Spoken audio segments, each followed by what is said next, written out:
अस्सलामुअलैकुम स्टूडेंट्स, कैसे हैं आप सब लोग। उम्मीद करती हूँ आप सब खैरियत से होंगे। तो आज का मल्टीप्लिकेशन के बाद हमारा ये टॉपिक है डिवीज़न। तो चलें स्टार्ट करते हैं। सबसे पहले डिवीज़न को देखने के लिए मैंने आपको पहले भी बताया था कि जब हम मैथ्स पढ़ते हैं तो उसके लिए जैसे ABC अलिफ बे, उसमें हमें ABC आनी चाहिए, अलिफ बे आनी चाहिए। तो मैथ्स के लिए ये मस्ट है कि आपको टेबल याद होनी चाहिए। तो डिवीज़न हो या मल्टीप्लिकेशन हो, इसके लिए मस्ट है कि आप टेबल अच्छे से याद कर लें। इसके बाद नेक्स्ट वीडियो में मैं आप लोगों को टेबल ट्रिक्स बताऊँगी, लेकिन इससे पहले हम डिवीज़न का एक क्वेश्चन सॉल्व करते हैं। तो चलें स्टार्ट करते हैं।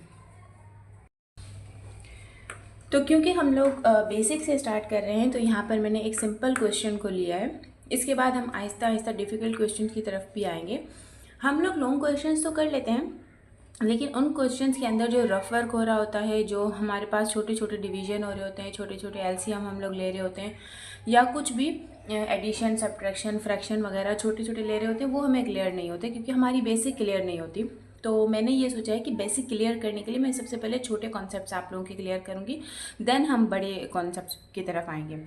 अब आपको रफ वर्क में जो काम करना है वही नहीं आएगा तो आप बड़ा क्वेश्चन तो सॉल्व नहीं कर पाएंगे। सॉरी। तो इसीलिए मैंने यहाँ एक छोटा क्वेश्चन लिया है, उसके बाद फिर हम आगे देखते हैं। तो यहाँ पर क्वेश्चन मैंने लिया है 625 डिवाइडेड बाय 3।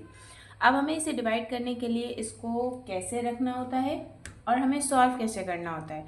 तो सबसे पहले आप जो है 625 अंदर लिखेंगे, और ये जो 3 है, मैंने आपको लास्ट सबसे पहली वाली जो मेरी वीडियो आई थी उसमें मैंने आपसे एक क्वेश्चन किया था कि आप लोग मुझे बताएं कि इसको क्या कहते हैं और इसको, और यहाँ पर जो नंबर हमारे पास आएगा उसे क्या कहते हैं। तो मुझे एक दो बच्चों का ही रिप्लाई आया था, तो ये मैं अभी आपको बता देती हूँ कि इनमें ये जो 625 है इसे हम डिविडेंड कहते हैं, डिविडेंड।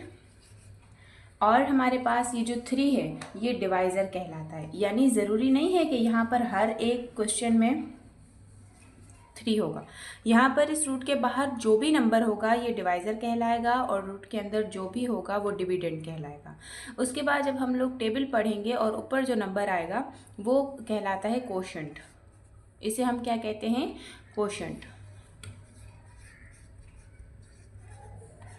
उसके बाद लास्ट में अब जो हमारे पास बचता है वो अगर तो बचेगा तो वो रिमाइंडर होगा, अदरवाइज 0 आंसर आ जाएगा। तो लेट्स सी कि वो बचता है या नहीं।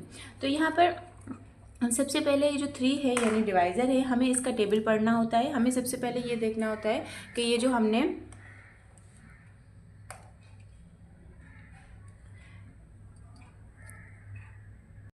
सबसे पहले हमें ये देखना होता है कि जो 3 है इसका हमें टेबल पढ़ना है। अब देखें, आपको सबसे पहले इस बात पर गौर करना है कि ये बाहर जो डिवाइज़र है ये एक अददी नंबर है या दो अददी नंबर है। एक अददी और दो अददी से मुराद एक और दो नहीं है, बल्कि एक अददी और दो अददी से मुराद है एक हिंसी, दो हिंसी नंबर, 1 डिजिट। जैसे ये एक है और ये आ गए 2 डिजिट नंबर। अब एक मैंने लगा लिया, अब ये देखें ये है 2, तो ये एक हिंसी नंबर है, ये एक अददी नंबर है, ठीक है, 1 डिजिट नंबर है। लेकिन इसके आगे अगर 4 आ जाए तो ये 2 डिजिट नंबर हो जाएगा, तो 2 हिंसी आदाद हो जाएंगे, ठीक है। तो इसी तरह अब जब यहाँ पर एक हिंसी है तो हमें अंदर भी एक ही नंबर को लेना होगा। इससे पहले हमें इस बात को भी गौर करना होगा कि ये वाला जो 3 है कि ये इससे छोटा है या बड़ा। अगर तो ये 3 जो है ये छोटा है, छोटी वैल्यू है, और ये 6 बड़ा है तो हम कर लेते हैं। लेकिन हम ये देखेंगे कि अगर यहाँ 3 है और यहाँ 6 की जगह 2 है बिलफर्ज, तो फिर हमें 2 नंबर्स लेने पड़ेंगे, क्योंकि जब हम 3 का टेबल पढ़ेंगे तो उसमें 2 तो नहीं आ रहा होगा, तो फिर हमें 2 नंबर लेने पड़ेंगे। लेकिन यहाँ ये 3 है, ये सिंगल नंबर है और ये छोटा नंबर है, और ये जो 6 है ये हमने सिंगल नंबर लिया है और ये 3 से बड़ा है, तो हम इसे ले लेते हैं। 3 के टेबल में 6 कहाँ आता है? 3 2 ज़ा 6, 3 multiply by 2 is equals to 6, ठीक है, 3 2 ज़ा 6, 3 multiply by 2 is equals to 6। तो ये वाला जो 2 है ये हम ऊपर लिखेंगे 3 2 ज़ा, और ये जो 6 आंसर आया है ये हम नीचे लिखेंगे। 3 2 ज़ा 6 आ गया है। अब हमें माइनस करना होता है। जब हम 6 में से 6 माइनस करेंगे तो आंसर हमारे पास 0 आएगा। अब आप देखिए यहाँ पर कुछ बचा तो नहीं है, तो हम जो नेक्स्ट नंबर है, अगला नंबर, वो यहाँ पर उतार लेंगे। अब ये वही वाली कंडीशन आ गई जो मैंने आपको 3 और 6 को डिवाइड करते वक्त मैंने बताया था। अब देखें ये वाला जो 3 है ये बड़ी वैल्यू है, ये 2 ये छोटा है, तो अगर मैं यहाँ पर 3 1 ज़ा 3 भी करती हूँ तो 2 में से 3 माइनस तो नहीं होगा। तो इसका मतलब ये है कि हमने जो है 2 उतार लिया है, ठीक है। अब हमें एक और नंबर की भी ज़रूरत होगी। अब जब हमें एक और नंबर की ज़रूरत होगी तो हम 2 नंबर एक साथ कभी भी नहीं लेते। लास्ट टाइम मैंने आपको जब रूट समझाया था तो उसमें यही था, स्क्वायर रूट था, क्यूब रूट था आई थिंक, तो उसमें यही था कि जब हम एक नंबर लेते हैं या शुरू में हम चाहे कितने भी नंबर ले लें हम ले सकते हैं। जैसे मैंने अभी यहाँ से स्टार्ट में कहा है कि हम 6 चाहिए या 2 चाहिए, तो स्टार्टिंग में अगर मुझे 6 या 2 जितने भी चाहिए हो रहे थे मैं ले सकती थी। लेकिन अभी क्योंकि बीच में मुझे एक नंबर और ज़रूरत है तो मैं पहले तो 2 में ले चुकी हूँ, लेकिन एक और नंबर की भी ज़रूरत है। तो उसको लेने से पहले मैं सबसे पहले यहाँ पर 0 लगाऊंगी और फिर मैं ये वाला 5 जो है यहाँ पर ले सकती हूँ 3 के टेबल में। अब आप देखें कि ये जो 25 है ये आता है या नहीं आता। अब 3 के टेबल में आप देखें मैंने यहाँ 0 लगाया और एक और 5 उतार दिया। अब आप देखें 3 के टेबल में 25 आता है या नहीं आता।